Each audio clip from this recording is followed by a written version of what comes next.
Madam, मैंने ऐसे सुना है आपका पति गुजरने के बाद भले ही आप चर्च जा रहा है लेकिन फिर भी आपने दारू बेचना नहीं छोड़ा, क्योंकि आपका सोचना ये था कि अभी कोई कमाने का जरिया तो नहीं है।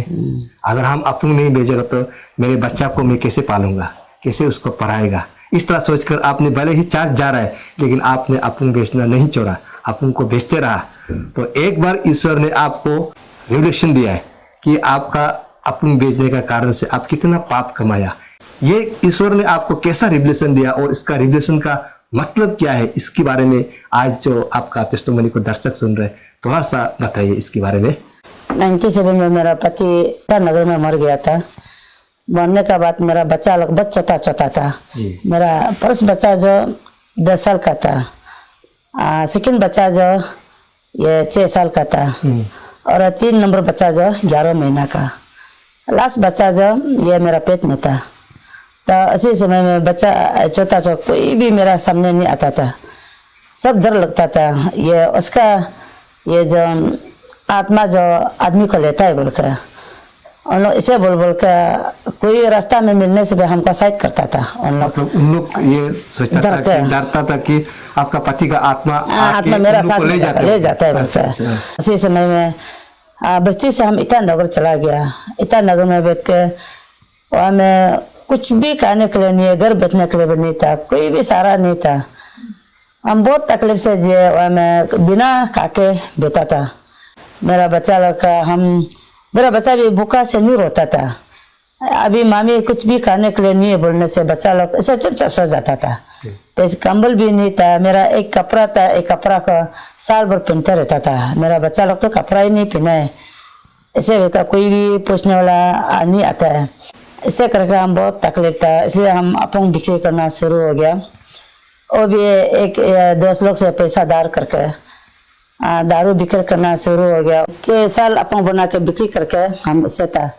तो अफीम बनाने के बाद हम 7 दिन फास्टिंग किया। 7 दिन फास्टिंग जाके शाम को वापस आ गया। वापस आने के बाद हम 7 बजे को हम सो गया। इसे सो गया तो इसे सपना देख के एक आदमी आके हमको तुम्हारा बच्चा को बुक अभी जाना है बोलकर चला ले जाएगा बोलकर हमको ले गया। और एक घर देखा जाता, बहुत दूर में एक घर था, 3 महल का घर एक देखा जाता। और घर भी एक सफेद था, एक ग्रीन था घर जा। ऐसे महल देखा कर ले गया था। ले जाने के बाद हम देखा तो बीच में पानी, बड़ा नदी सागर आ गया। बड़ा सागर जो पार करने नहीं सका है। हम इसे बैठे बाहर में बैठे फिर पानी का तरह कम हो गया। कम होने के बाद हम बच्चा को बुक के पार हो गया। मेरा लास्ट बच्चा को था, पार हो गया। पार होने के बाद उस तरह पार किया तो देखा है तो रास्ता में पूरा गंदा बन हो गया, गंदा बन हो गया। तो हम उसको सफा करने के लिए कुछ हाथ से कर रहा तो नदी का ऊपर से कोई 2 लड़का आ गया।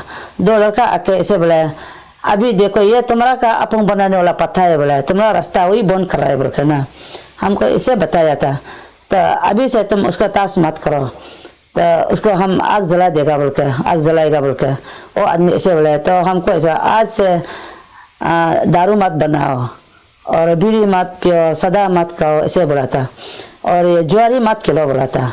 और हमको टीवी जिसे ऐसे देखा जाता, जो व्यभिचार करने वाला, चोरी करने वाला लोग का सब देखा जाता। ऐसे करके तो हम भी ऐसे बोले हम आज से आपका बात मानेगा, आज से हम इसे बीड़ी सदा नहीं खाएगा, दारू नहीं बनाएगा बोलकर। तो ओ इंसान से ऐसे बोला अभी तुम मेरा बात नहीं मानने से तुम्हारा बच्चा को हम ले जाएगा बोलकर। इसे भी हमको वार्निंग दिया था मेरा लास्ट बच्चा को। तो होगा हम आज से अफीम नहीं बनाएगा बोलकर हमें छोड़ दिया था। तो हम रात को उठते देखे तो सपना ही था, हम बहुत डर लगा है। अभी हम उसमें भी हम भी कन्विंस किया है परमेश्वर का, परमेश्वर आज हम खाने के लिए नहीं है तो हम एक दिन खाने मिलेगा तो आपका नाम से हम गवाही देगा, टेस्टिमनी दुनिया सामने में गवाही देगा बोलकर परमेश्वर का सुबह में उठ के हम इसे कन्विंस किया है। और हम भूखा से मरेगा तो अब बदनाम होगा। हम का दुनिया का ये लीडर लोग है, चर्च का लीडर लोग हमको दारू बंद करो और मत करो नहीं बुलाया, आप तो सीधा बुलाया। तो हम भूखा से मरेगा तो आपका बदनाम होगा। फिर हम खाने मिलेगा तो आपका नाम से हम बहुत ये का दुनिया का सामने में गवाही देगा बोलकर हम कन्विंस किया था। हाँ मैडम, अभी जैसे आपने बताया जो आप मतलब दारू बेच के जो आप मतलब गंदगी पाप कम कर रहा था, उसको ईश्वर ने आपको सपना का तो रेवलेशन दिया और आपको बताया कि जितना वो नदी में गंदा आ रहा था वो आपको दिखाया कि आपका कितना पाप कमाया। तो आपको बताया कि आज से आप दारू मत बनाओ, जुआ मत खेलो ना, इस तरह का मतलब जो चीज़ हम बाइबल में जो लिखा है उसी को आपको नहीं करने के लिए बताया।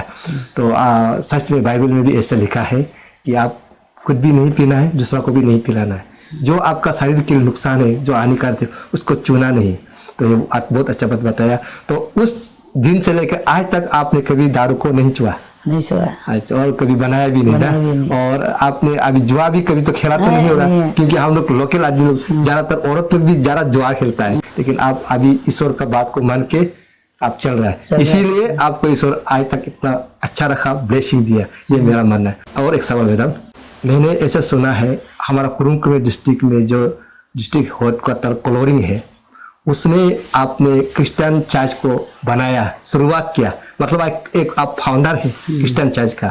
तो आपने ये चर्च को कैसे आपने शुरुआत किया?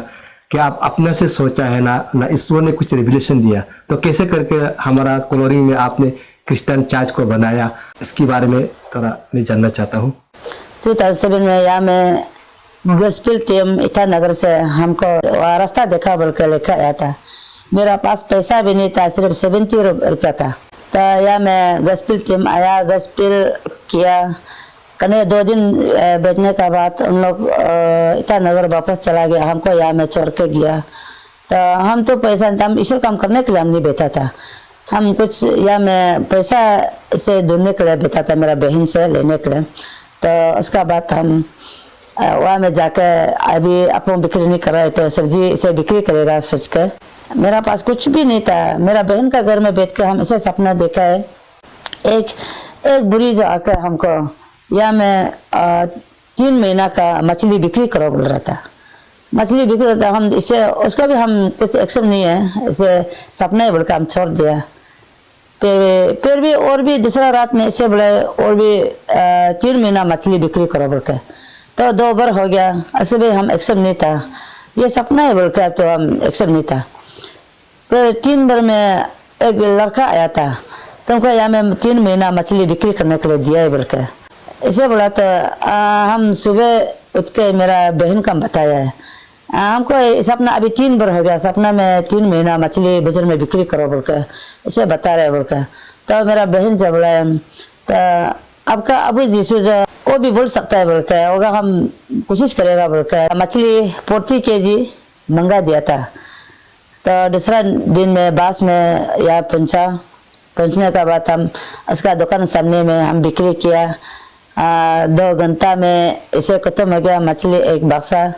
फिर ऐसे करते करते फिर 2 बक्सा मांगा, फिर नेक्स्ट दिन में 3 बक्सा मांगा, ऐसे कर करके जब मछली बिक्री करा था वह में हमको आदमी प्रार्थना करने के लिए बुलाया था। आपका मेरा बच्चा बीमार है, मछली किनने आने वाला लोग है, हमको ऐसे बच्चा बीमार है, मेरा बीबी ऐसे है, ऐसे बोल के हम कुछ पढ़ना भी मालूम नहीं था। उन लोग सोचा है हमको जो बहुत जानने वाला जैसे सोचा है, हम तो कुछ भी नहीं जानता था।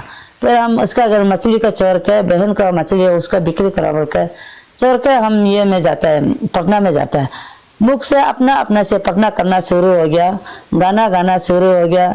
जो जिसको पढ़ना करेगा उसमें बीमार पूरा हीलिंग हो गया, परमेश्वर जा ऐसे कर करके। तो यहाँ में 2007 में ऐसे करके बैठा है।